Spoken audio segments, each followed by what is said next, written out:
My name is Naomi Sugg. I'm 33 years old, and the cruelest gift my parents ever gave me wasn't an empty box. It was making me believe, for just a few seconds, that maybe they had finally chosen me. That Christmas, my parents invited the entire family to their house. Not just grandparents. Everyone. Uncles, aunts, cousins, neighbors they'd known for years.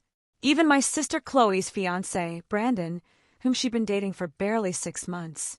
My father, Archie, loved an audience. He never humiliated people in private if he could do it in front of 20 witnesses instead. The living room looked like something out of a holiday commercial. A towering tree reached almost to the ceiling, wrapped in white lights and expensive ornaments my mother replaced every December because she believed repeating decorations looked cheap. Every gift under the tree was wrapped in matching silver paper. Perfect, elegant, carefully arranged, almost like they mattered more than the people opening them. I stood near the fireplace with a mug of coffee, watching everyone laugh. No one had greeted me when I arrived. Not really. My mother had glanced up from the dining table, smiled politely, and said, "You're late." I had arrived 4 minutes before the time written on the invitation. Then she immediately turned back to Chloe. Everything in that house naturally turned back to Chloe. She was wearing a designer coat I knew cost more than 3 months of my rent. Diamond earrings sparkled every time she laughed. She had spent the last 20 minutes talking about a huge surprise Dad had planned for her. She didn't know what it was, or at least she pretended not to. Every few minutes, she looked toward the garage windows with a smile she couldn't hide, like she already knew exactly what was waiting outside. I tried not to care. I really did. After 33 years, you'd think disappointment would stop hurting. It doesn't. You just become better at hiding it. Dinner finally ended. My father stood up and clapped once. "Ladies and gentlemen," he announced with the same theatrical voice he used whenever he wanted everyone watching him. "Time for presents." The room erupted with excitement. Phones immediately appeared. My Aunt Denise started recording before anyone even touched the first gift. Of course she did. In this family, Christmas wasn't about memories. It was about content. One by one, gifts were opened. Scarves, watches, perfume, gift cards. Everyone applauded. Everyone smiled. Then my father disappeared into the hallway. When he came back, he was carrying 2 identical black boxes. Not large, not tiny, luxury gift boxes, wrapped with silver ribbons. Even from across the room, I felt my heartbeat change. My mother exchanged a glance with him, then smiled. That smile, the one she wore whenever she knew something I didn't. Archie lifted the first box. "Chloe!" The room instantly quieted. My sister nearly bounced off the couch. "Oh my God!" She accepted the box with both hands, slowly untied the ribbon, lifted the lid. For 1 second, she froze. Then she screamed. Actually screamed. Inside the velvet lining rested a key fob with a blue and white BMW logo. The entire room exploded. "No way! Archie! You actually bought it!" My mother covered her mouth dramatically, pretending to cry even though she was smiling too hard for real tears. Brandon wrapped Chloe in his arms. "I told you he'd do it." My father reached into his pocket and held up another key. "The car's outside." Everyone rushed toward the windows. Even my grandmother stood up faster than I'd seen her move in years. Outside, parked in the driveway beneath a giant red bough, sat a brand-new white BMW. Phones pointed toward the glass. People cheered. Someone popped a bottle of champagne. Chloe ran outside without even putting on her coat. The cameras followed her. My father stood in the center of the room, soaking in every compliment as though he'd built the car himself. I stayed where I was, quiet, invisible. Then, he looked directly at me. "Naomi!" My stomach tightened. He bent down beneath the tree, reached behind the last row of presents, and pulled out another box. Exactly the same size, exactly the same wrapping, exactly the same silver ribbon. For the first time that night, every pair of eyes turned toward me. I heard someone whisper, "Maybe they got both daughters' cars." Another voice laughed softly. About time. Even I started believing it. Not because I thought my parents had suddenly changed, but because, for just one ridiculous second, I wanted to. Archie walked toward me slowly, smiling. Here. He placed the box into my hands. It weighed almost nothing. I noticed that immediately, but my mind searched for excuses. Maybe it was jewelry. Maybe the real keys were somewhere else. Maybe this Christmas would finally be different. Open it, my mother said. Everyone gathered closer. Phones rose again. Waiting. Watching. Recording. I untied the ribbon, lifted the lid, and felt my entire body go cold. Nothing. The box was empty. Not a card. Not tissue paper. Not a joke gift. Nothing. Just black velvet. Completely empty. Silence filled the room. For exactly 2 seconds. Then my father smiled. Not kindly. Proudly. Like an artist admiring his greatest work. He looked around the room before saying, "You know what they say." He paused just long enough for every phone to keep recording. Disappointment fits some people better than expectations.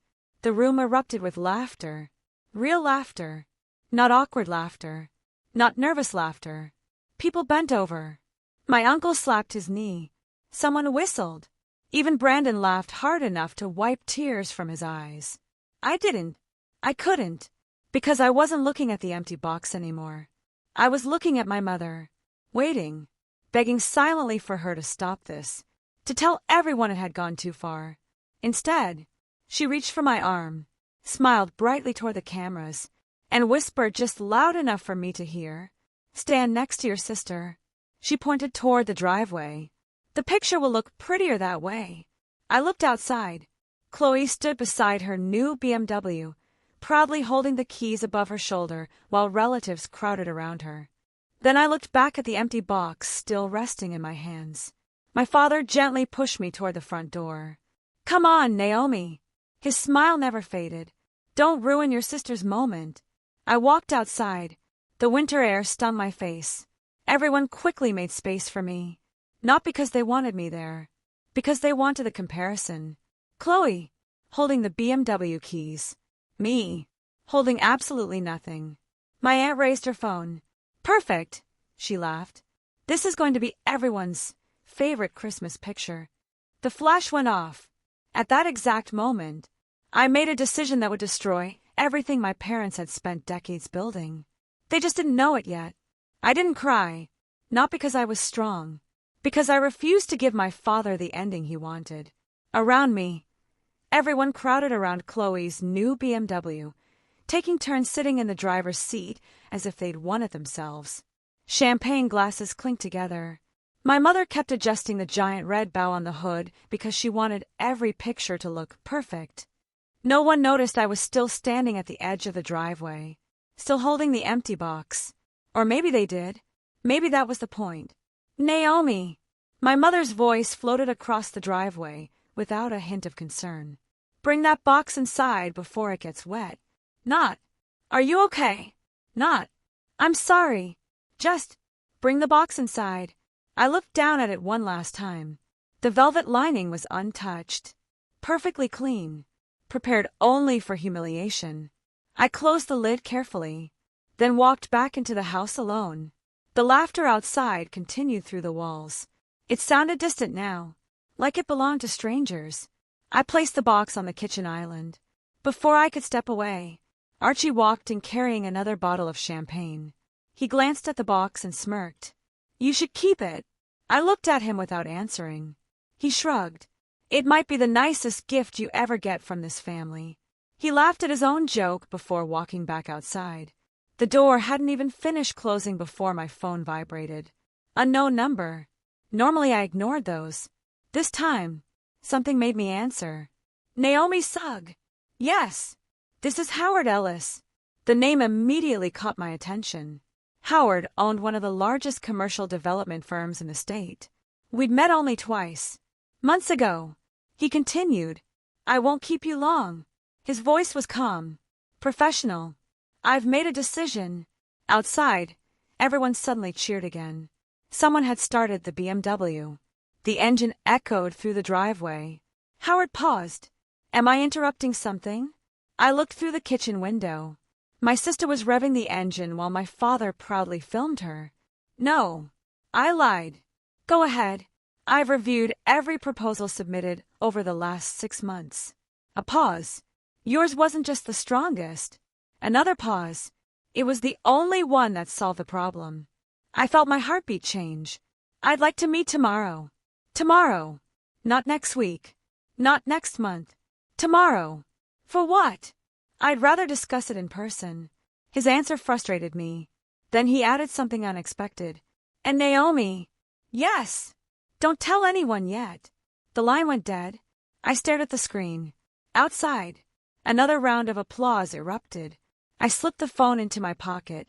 No smile. No celebration. Just questions. Why the secrecy? Before I could think any further, the back door burst open. Chloe rushed inside, carrying the BMW keys in one hand while filming herself with the other. There she is. She pointed the camera directly at me. My mysterious sister. I immediately stepped aside. I don't want to be in your video. Oh, relax. She kept recording. My followers love awkward family moments. I turned toward the hallway. She blocked my path, then looked down at the box, still sitting on the counter. Oh, her smile widened. You kept it. She laughed softly. I honestly thought Dad was joking when he told me. My chest tightened. He told you about the empty box? She nodded. Of course. She spun the BMW key around her finger. He asked if it was too much. My stomach dropped. And what did you say? She didn't hesitate.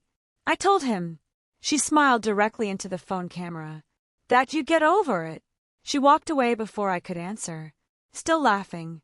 Still filming. Still completely convinced she'd done nothing wrong. I stood frozen. Not because she'd admitted knowing. Because she'd admitted helping. The humiliation hadn't been spontaneous. It had been planned. Carefully.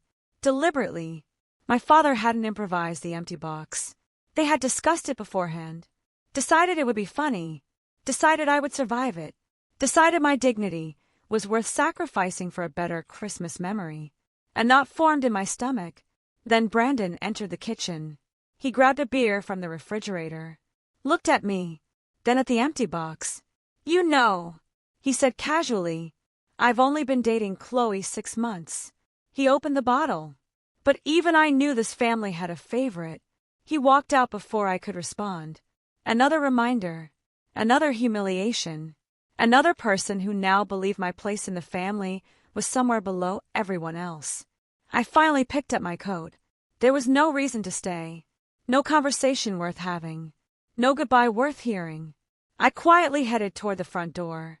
My hand had just reached the knob when Archie's voice stopped me. Leaving already? The entire family looked over. Every conversation died. Every phone lowered. I turned. I have work tomorrow. He smiled. So does everyone else. Nobody moved. Nobody defended me. He took a few slow steps forward until we were standing face to face. Then, loud enough for everyone to hear, he said, I hope you understand something, Naomi. I said nothing. He continued, life rewards people who bring value.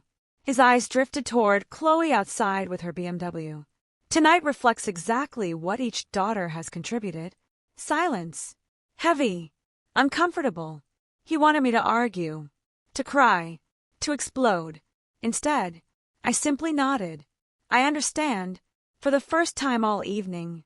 His smile faltered. Just for a second. Because my answer gave him nothing. No scene. No satisfaction. I opened the front door. Stepped into the freezing night. Closed it behind me. As I walked toward my car, my phone vibrated again. A new message from Howard. Only one sentence. Bring every project you've ever designed. I stared at those 7 words.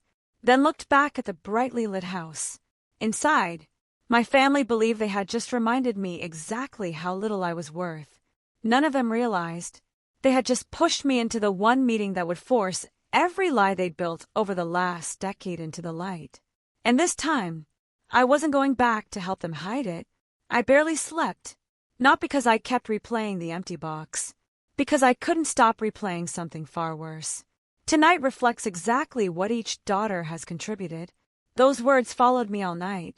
Every time I closed my eyes, I saw my father smiling while everyone laughed. By 7:30 the next morning, I was sitting inside Howard Ellis's office. No Christmas decorations, no small talk, just a long walnut conference table overlooking the city. Howard walked in carrying a thin black folder. He shook my hand once. "Thank you for coming. I wasn't sure what this meeting was about." "I know." He sat across from me. For several seconds, he simply studied me. Not in an uncomfortable way, almost as if he were confirming something he'd already suspected.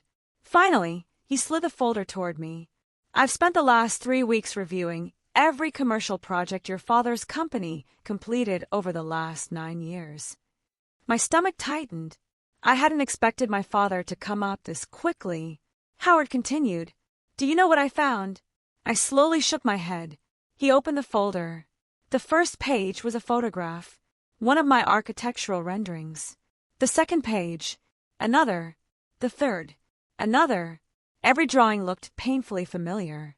Because I had created every single one, my heartbeat accelerated. "I don't understand." Howard calmly turned another page. This time, there were signatures, project approvals, industry awards, recognition certificates. Every one of them carried the same name. Archie Sugg. Not mine. His. Howard finally looked at me. "Who actually designed these?" I stared at the papers. For a moment, I couldn't answer, because saying it out loud somehow made it real. "I did." He nodded. "I know." Silence settled over the room. Not awkward. Heavy. Like something enormous had just become impossible to ignore. Howard folded his hands. "Naomi." "Yes." "Did your father ever publicly acknowledge your work?" I didn't need time to think. "No." "Did he ever introduce you as the lead architect?" "No." "Did he ever allow clients to believe these projects were yours?" Another silence. "No." Howard leaned back. "That's exactly what I thought." He reached into another folder. "This one is interesting." Inside were emails. Hundreds of them. Printed. Organized. Every major client had written directly to Archie. Every technical question, every design revision, every emergency had quietly been forwarded to me, without my name ever appearing in the conversation. I recognized the formatting immediately, because I'd answered every one of them. For years. Invisible. Howard spoke carefully. "Your father didn't build that company alone." "No." "You did." I looked down at the pages again. The evidence wasn't surprising. Not really. I'd lived it. What hurt was seeing my entire career reduced to paperwork proving someone else's success. Howard didn't interrupt my thoughts. He simply waited. After nearly a minute, he asked, "Can I ask you one question?" I nodded. "Why did you stay?" The answer should have been simple. Instead, nothing came out, because I honestly didn't know anymore. Family, loyalty, hope, or fear that leaving meant admitting they had never needed me. Only my work. Howard quietly pushed another document across the table. "This is why I asked you here." I picked it up. At first glance, it looked like another proposal. Then I noticed the company name. Ellis Urban Development. My eyes moved lower, then froze. Chief Design Director. I looked back up. Howard wasn't smiling. He wasn't trying to impress me. He simply said, "I don't recruit titles. I recruit people." Another pause. "I've been trying to recruit you for almost a year." "What?" He nodded. "But every time someone contacted your father's company," he tapped one of the printed emails, "Archie replied that you weren't available." For a second, I genuinely thought I'd misheard him. "He told people I wasn't available." Howard looked directly at me. "He said you weren't interested in leadership." Another sentence hit me before I could recover.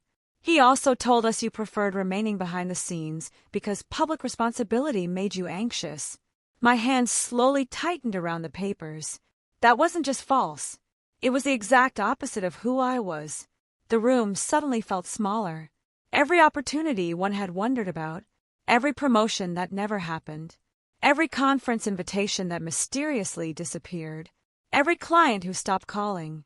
Questions I'd carried for years suddenly had answers. Not coincidence. Not bad luck. Archie. Howard broke the silence again. I almost believed him. Almost. The word echoed inside my head. Almost. Then his assistant interrupted with a light knock. Mr. Ellis. He nodded toward the hallway. I'll be 1 minute. As Howard stepped outside, he left the folders in front of me. I wasn't trying to snoop, but one document near the bottom caught my eye. Across the top, my father's company logo. Below it, a client list. One name immediately stood out. Westbridge Holdings, the largest account we'd ever had. I remembered spending nearly 8 months designing that project. Hundreds of late nights, countless revisions. Then, I noticed something strange. A handwritten note sat in the margin. Only 4 words. Waiting for Naomi's answer. Not Archie's. Mine. Confused, I turned the page. Another note. Archie keeps delaying. My pulse quickened. Then another. Need meeting with Naomi directly. The door suddenly opened again. Howard walked back in. His eyes immediately landed on the papers in front of me. He didn't look upset. He simply asked, "Do you finally see it?" I swallowed. They weren't asking for my father. No. They were asking for me. Yes. The room fell silent once more. Then Howard delivered the sentence that changed everything. They've stopped waiting. He slid a new folder toward me. Our board voted this morning. I opened it. Inside was a signed acquisition proposal. Not for me. For something much bigger. Howard met my eyes. We're preparing to acquire your father's company. My breath caught. Before I could process those words, my phone started vibrating across the table. Archie said calling. For the first time in my life, I watched my father's name appear on my screen, and wondered whether he already knew the ground beneath him had started to disappear. I let the phone ring. Once. Twice. 3 times. Then it stopped. 5 seconds later, it started again. Archie said calling. Howard glanced at the screen but said nothing. He simply folded his hands and waited. The ringing filled the room.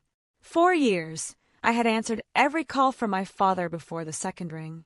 No matter where I was, no matter what I was doing. Because when Archie called, it usually meant something had gone wrong. A client was angry. A deadline had changed. A contractor had backed out. And somehow, I always became the person expected to fix it. Not this time. I turned the phone face down. The ringing stopped. Howard nodded once. Good. I looked at him. You didn't answer out of guilt. I didn't answer because I wanted to hear what you had to say.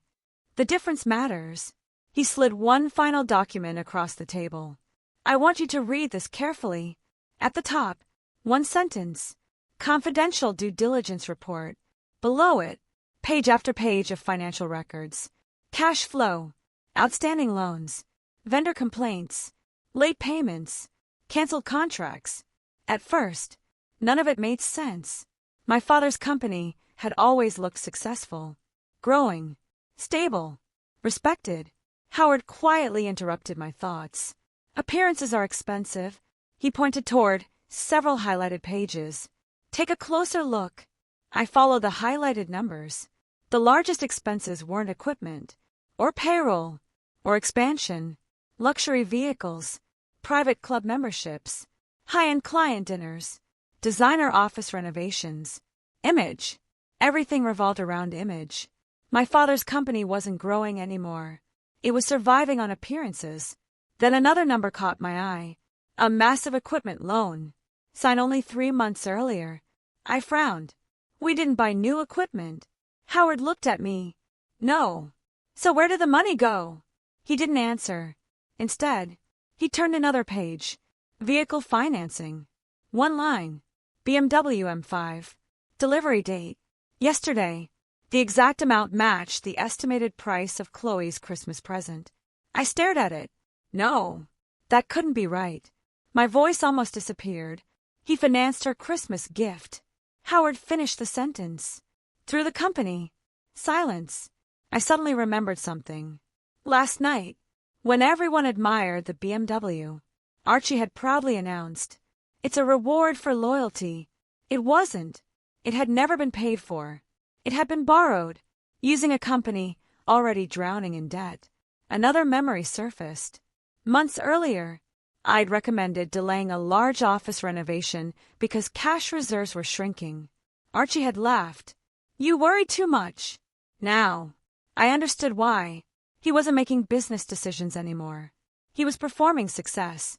Every expensive purchase, every luxury dinner, every public display, everything existed to convince people the company was untouchable. Howard leaned forward. There's something else. He opened another folder. Inside were letters from clients. Some familiar. Some I had worked with personally. Every one carried the same complaint. Communication delays. Design errors. Missed revisions. I frowned. These are my projects. No. Howard paused. They're the projects that started after you stopped leading them. A strange feeling settled over me. For years, whenever something went wrong, Archie blamed employees, contractors, suppliers, the economy. Now, the pattern looked different. The problems hadn't started until he quietly moved me away from major accounts. Not because I had failed, because he believed the company no longer needed me. Howard watched me connect the pieces. He replaced experience with loyalty. I already knew exactly who he meant. Chloe. She had never designed anything, never managed a construction site, never negotiated a difficult client. But over the last year, my parents had slowly introduced her as the future of the business. I remembered every uncomfortable meeting, every presentation where Archie interrupted me just to ask Chloe for her opinion, even when she clearly had no idea what we were discussing. Clients noticed. I noticed. But I kept telling myself, family comes first. Now I realized something painful. Family had only come first when it meant sacrificing me. Howard's assistant entered again. Mr. Ellis. He nodded. They're here. I looked toward the glass conference room doors.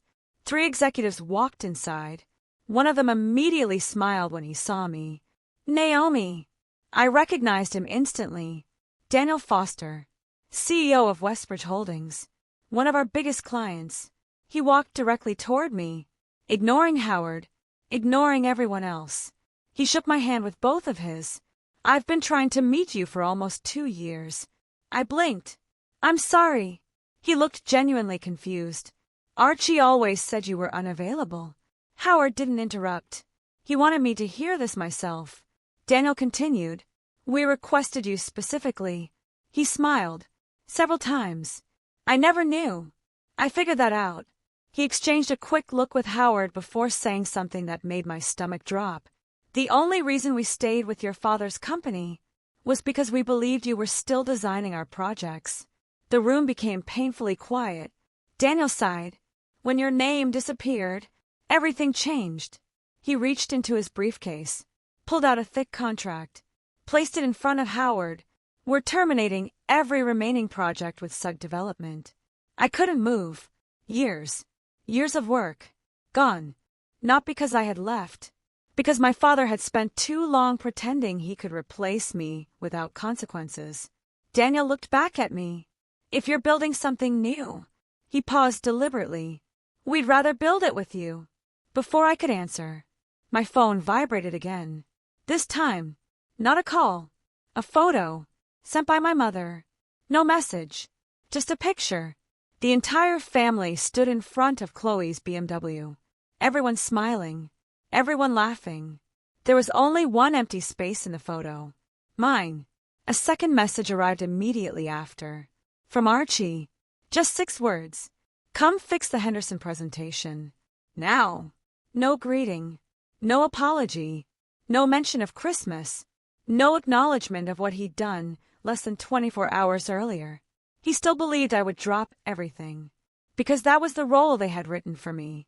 The invisible daughter, the emergency solution, the empty box that somehow always carried everyone else's weight. I looked down at my phone, then quietly locked the screen.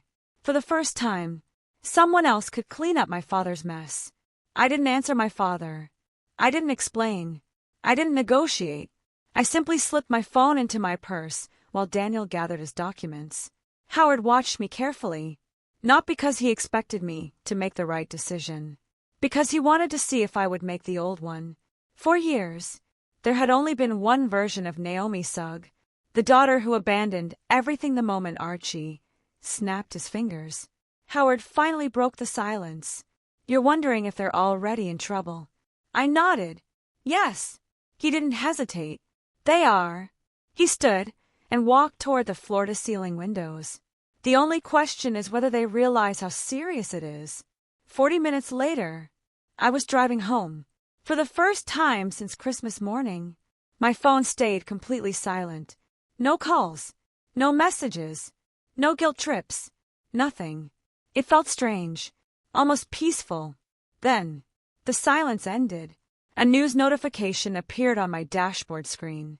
Sugg Development announces major expansion in 2027. I frowned. Expansion? I pulled into a parking lot and opened the article. There was my father, smiling, standing beside Chloe's BMW. The exact same picture my mother had sent me. The headline praised the company's continued growth. The article claimed the BMW symbolized another successful year. I almost laughed. 20 minutes earlier, I'd been looking at documents proving the company was drowning in debt. And now, Archie was selling another illusion. Then I noticed something else. At the bottom of the article, a promotional sentence. Sugg Development will unveil its biggest commercial partnership next Friday. My stomach tightened. There was no partnership. At least, not anymore. Howard had just told me Westbridge was leaving. So why would Archie announce something that didn't exist? Unless he expected to convince them before Friday. Or he didn't know they'd already walked away. My thoughts were interrupted by another call. This time, it wasn't Archie. It was Melissa, the company's office manager. She'd worked with my father for almost 15 years. I answered, "Melissa." Her voice sounded rushed. "Naomi, where are you?" "Why?" "They're looking for you." "They?" "Your father, Chloe, Brendan." A loud argument erupted in the background. Then Melissa lowered her voice. Something happened. My grip tightened on the steering wheel. "What happened?" She hesitated. "The Henderson presentation." My pulse jumped. "What about it?" "They're already here." "What?" "They arrived early." I looked at the clock. The meeting wasn't supposed to start for another 2 hours. They changed the schedule. And another pause. Nobody knows where the presentation is. I closed my eyes. Of course, because I always prepared it. Every presentation, every technical drawing, every animation, every structural model, everything. Archie never even opened the files himself. Melissa continued, "They can't find the final version." I already knew why. Because it didn't exist. I hadn't finished it. Christmas had interrupted my work. And for the first time in years, I hadn't stayed awake until 3 a.m. fixing everyone else's deadlines. "Naomi," Melissa almost whispered. "They're panicking." I looked through the windshield. Cars passed quietly in front of me. For years, hearing those words would have made me turn around immediately. Not today. I can't help. Silence. Then, "You really mean that?" "Yes." Another long pause. "I've never heard you say no before." Neither had I. The call ended. I sat there for another minute, then started the engine. Not toward my father's office. Toward home. Halfway there, my phone exploded with notifications. One after another. Archie. Archie. Archie. 5 missed calls. Then Chloe. Then my mother. Then Brandon. Then Archie again. Finally, a voicemail. I played it through the car speakers. Archie's voice was calm. Too calm. "Naomi." A pause. "I don't know what game you're playing, but this isn't funny." Another pause. "The Henderson account belongs to this family. Not the company. Not the employees. The family. As your father, I'm telling you to get here immediately." The message ended. No pleas. No apology. Only orders. 5 minutes later, Another voicemail arrived. This one wasn't calm. Where the hell are you? His breathing sounded heavier. You left us with unfinished work. A lie. I'd left them with work they'd always claimed wasn't mine. His voice rose. Do you understand what's at stake? Yes. Better than he did. The third voicemail came only 7 minutes later. This time, he wasn't the one speaking. I heard shouting, doors slamming, someone crying, then Melissa's voice in the distance. They're walking out. Another man answered. We're done waiting. The recording suddenly ended. No explanation. Just chaos. I pulled into my apartment garage. Before I even reached the elevator, my phone rang again. Howard. I answered immediately. You've heard. I've heard enough to know the Henderson meeting collapsed. It was worse than that. I stopped walking. What do you mean? They didn't just lose Henderson. A pause. They lost every client who attended. The elevator doors opened. I didn't move. Howard continued quietly. When the presentation failed, everyone started asking the same question. What question? Who actually runs SUG development? I already knew the answer. But Howard said it anyway. No one believed Archie. The silence that followed felt enormous. Then Howard added something I hadn't expected. There's someone here asking for you. Who? He says he drove 2 hours. Another pause. He worked with your father for nearly a decade. I frowned. What does he want? Howard looked away for a moment, as if listening to someone in his office. Then he returned. He says he doesn't want to work with your father anymore. A beat. He wants to work for the person who actually built the company. Before I could respond, I heard another voice through Howard's phone. Older, nervous, but unmistakably sincere. I should have figured it out years ago. The man took a shaky breath. We all should have. Howard came back on the line. Naomi. There are 3 more waiting behind him. I leaned against the elevator wall. 3 people. Then 4. Then who knew how many more? While my parents were desperately trying to convince everyone that they still controlled the company, the people who had helped build it were already walking away. And for the first time, they weren't looking for Archie Sugg. They were looking for me. The next morning, there were 12 people waiting outside Howard's office. Not clients, not investors, employees, project managers, structural engineers, site supervisors, people I'd worked beside for years, people who had barely spoken to me whenever my father was around. Now, every one of them stood when I walked through the door. The room fell completely silent. No one smiled. No one knew how to start the conversation. Finally, a gray-haired superintendent named Victor stepped forward. He'd spent 23 years with SUG Development. He looked embarrassed. I owe you an apology. I frowned. You don't owe me anything. Yes. His voice cracked slightly. I do. He lowered his eyes. I spent years believing your father. Nobody moved. Victor swallowed hard.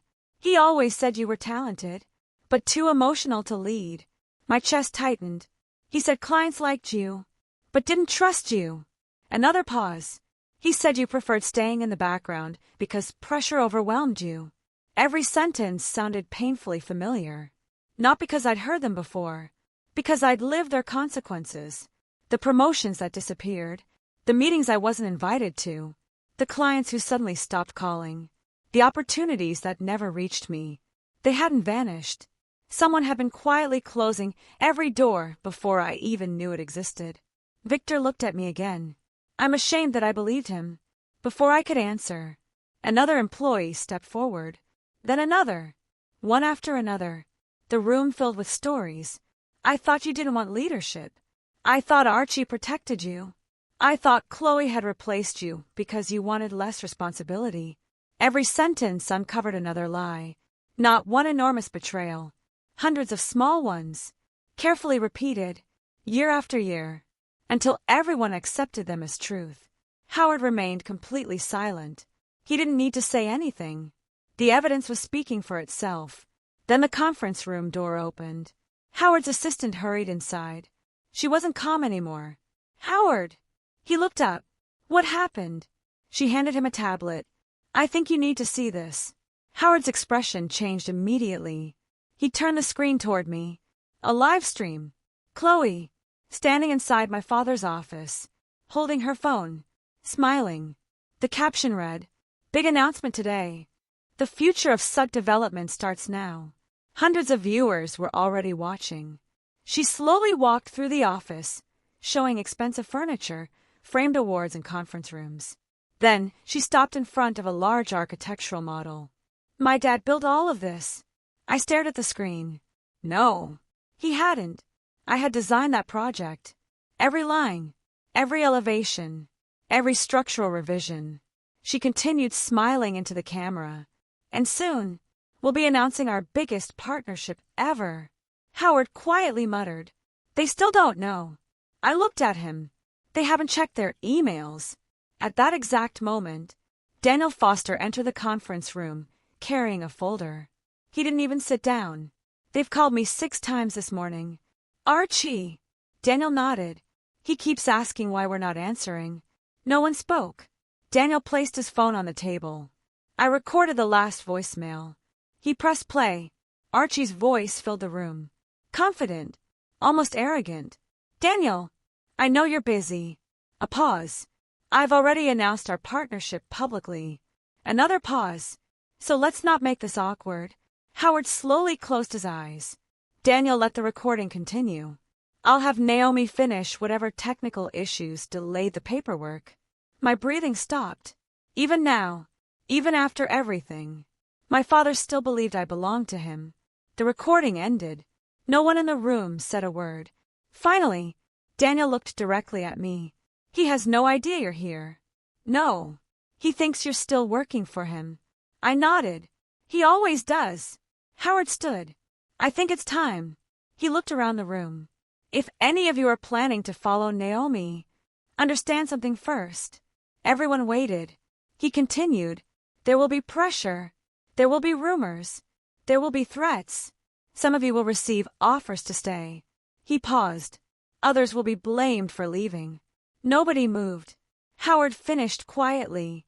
"So make your decision because you believe in the future, not because you're angry about the past." Silence. Then Victor spoke first. "I'm leaving." Another voice. "So am I." Another. "And me." Within 30 seconds, every single person in the room had made the same decision. Not because I asked, because they had finally understood who had really been carrying the company. My phone vibrated again. "Mom." For the first time since Christmas, I answered. She sounded terrified. "Naomi." Not sweetheart. Not honey. Just Naomi. I waited. "Can you come to the office?" "No. We need to talk. We've had 33 years to talk." Silence. Then I heard something I'd never heard before. My mother crying. Real crying. Not the theatrical tears she'd shown beside Chloe's BMW. These sounded different. "They're leaving." I said nothing. She whispered, "Everyone's leaving." Another pause. "Your father can't stop them." I closed my eyes. For years, she had watched every humiliation, every insult, every lie. She had never called afterward, never checked on me, never apologized. Today, she wasn't calling because she finally understood my pain. She was calling because the consequences had reached her. "I can't help you." Her breathing became shaky. "You don't understand." "No. I understand perfectly." I ended the call. Howard looked at me. "How do you feel?" I searched for an answer. Angry. Not anymore. Satisfied. Not yet. Mostly. Confused. Because the company hadn't collapsed from revenge. It had collapsed the moment I stopped protecting the people who kept hurting me. That realization felt heavier than I expected. Then Howard's assistant entered again. This time, she looked genuinely stunned. "Naomi." "What is it?" She handed me another phone. This was just posted. It wasn't Chloe's account. It was my father's. A professionally filmed video. Archie stood in front of the company logo, still smiling, still pretending everything was under control. "My daughter Naomi has decided to pursue other opportunities." He spoke slowly. "But we're excited to announce that Chloe Sugg has officially taken over as chief design director. The room became completely silent. I stared at the screen, then at Howard, then back at the video. Howard didn't say a word. He simply slid a folder toward me. Inside was the signed resignation letter of every senior architect from Sugg Development, including Chloe's entire design team. Effective immediately. Tomorrow morning, she would officially become chief design director of a department that no longer existed. The next morning, my father arrived at the office wearing his best suit, the navy one, the one he only wore when cameras were expected. His tie was perfectly straight. His shoes reflected the lobby lights. From the outside, he still looked like the man who controlled everything. Inside, the building was already falling apart. I wasn't there. Howard was. He'd asked if I wanted to witness what happened. I said no, not because I was afraid, because for the first time in my life, I didn't need to watch my father lose. I already knew he would. Instead, Howard called me afterward. You'll want to hear this. When Archie entered the executive conference room, he expected applause. Instead, he found silence. 8 board members, 3 investors, Daniel Foster, Howard Ellis. No smiles, no coffee, no conversation, only a stack of folders waiting in the center of the table. Archie looked around. Where's Naomi? Nobody answered. He forced a laugh. I assume she's still upset about Christmas. Still nothing. He pulled out a chair. Let's get started. Howard calmly slid the first folder across the table. Before we begin, you should read this. Archie barely glanced at the cover, then casually pushed it aside. It can wait. Howard's voice remained calm. No, it can't. The room became completely still. Finally, Archie opened the folder. The first page contained only one sentence. Westbridge Holdings has officially terminated every active agreement with Sugg Development. His confident smile faded. Only slightly. There must be some misunderstanding. Daniel spoke for the first time. There isn't. Archie looked directly at him. We've worked together for years. Daniel nodded. We worked with Naomi. Not you. He didn't have to say the last 2 words. Everyone in the room heard them anyway. Archie quickly straightened his posture. We can resolve this. He reached for another folder. Inside, 12 resignation letters. Every senior architect, every project manager, every site supervisor, every department head, effective immediately. Today, his eyes moved from one signature to the next. Victor, Melissa, Stephen, Rachel, Luis. People who had spent decades helping him build the company. Gone. He looked up. They're bluffing. Howard answered quietly. They already returned their access cards. Silence. Archie immediately grabbed his phone. Called Melissa. Straight to voicemail. Victor. Voicemail. Stephen. Voicemail. One after another. Every call ended the same way. For the first time, his hands started trembling. Meanwhile, across town, I unlocked the door to a small office Howard had arranged for me temporarily. Nothing luxurious. A few empty desks. Large windows. Boxes stacked against one wall. It didn't look impressive, but it was mine. No family photos. No reminders. No one taking credit for my work. Just possibility. I hadn't even sat down before someone knocked. Victor. He held a cardboard box under one arm. I thought you might need these. Inside were years of project notebooks, handwritten calculations, design sketches, site journals, everything I believed had been archived at my father's company. I looked up. How did you get these? Victor smiled sadly. I never let Archie throw them away. My throat tightened. What do you mean? He carefully placed the box on the table. Every time he told us to destroy your original drafts. I kept them. For a second, neither of us spoke. Years. Someone had quietly protected pieces of my work without me ever knowing. Victor looked embarrassed. I should have done more. I shook my head. You did. Back at Sugg Development, the conference room was no longer quiet. Archie had begun shouting. This company belongs to me. Howard nodded. It does. But the people who made it valuable have already left. Archie slammed both hands onto the table. I'll hire replacements. Daniel calmly folded his hands. With what reputation? No answer. Another investor spoke. You've announced partnerships that don't exist. Another. You've misrepresented your design leadership. Another. You've lost every senior employee. Every sentence landed like another crack in the foundation. Still, Archie refused to surrender. I'll rebuild. Howard finally leaned forward. I believe you think that. A pause. But rebuilding requires trust. You spent years spending it. My phone vibrated. Unknown number. I answered. A woman's voice. Soft. Professional. Is this Naomi Sugg? Yes. My name is Claire. I represent Henderson. I stopped walking. I'm listening. We've just concluded our meeting with your father. A pause. We'd like to schedule one with you. Not next month. Not after paperwork. Tomorrow morning. I glanced around my nearly empty office. One desk. One chair. A cardboard box full of old sketches. No staff. No logo. Nothing. Yet somehow, clients were already finding me. An hour later, the first moving truck arrived. Not at my office. At my father's. Employees quietly carried out personal belongings.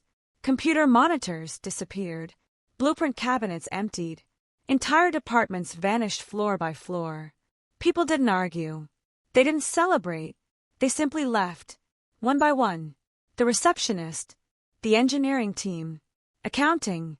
Project coordinators. Years of loyalty. Walking out the front door. Archie stood in the lobby watching everything happen. Unable to stop anyone. Unable to convince anyone to stay. For the first time in decades, nobody was listening to him. Late that afternoon, my mother finally appeared at my office. She looked different. No designer coat. No perfect makeup. No carefully rehearsed smile. She looked exhausted. Older. She stood quietly in the doorway holding something against her chest. The empty black gift box. The same one. She slowly walked toward my desk. I brought this back. I looked at it. Neither of us touched it. She swallowed hard. I told your father not to do it. I met her eyes. No. Her face fell. You didn't. You stood beside him. Silence. You laughed. Another silence. You asked me to smile for the picture. Tears filled her eyes. This time, I believe they were real. She whispered. I thought it was just a joke. I looked at the empty box. No. It was a decision. She couldn't answer. Because she knew I was right. Then she quietly pushed the box across the desk. I don't expect forgiveness. Another pause. But your father. He still thinks you'll come back. I slowly looked up. For the first time since Christmas. I smiled. Not because I was happy. Because I finally understood something. Archie wasn't fighting to save his company anymore. He was still fighting the same battle he'd been fighting my entire life. He still believed that sooner or later, I'd come back and carry the weight he had spent years convincing everyone was his. I didn't go back. Not that day. Not the next one. Not even after my father called 17 more times.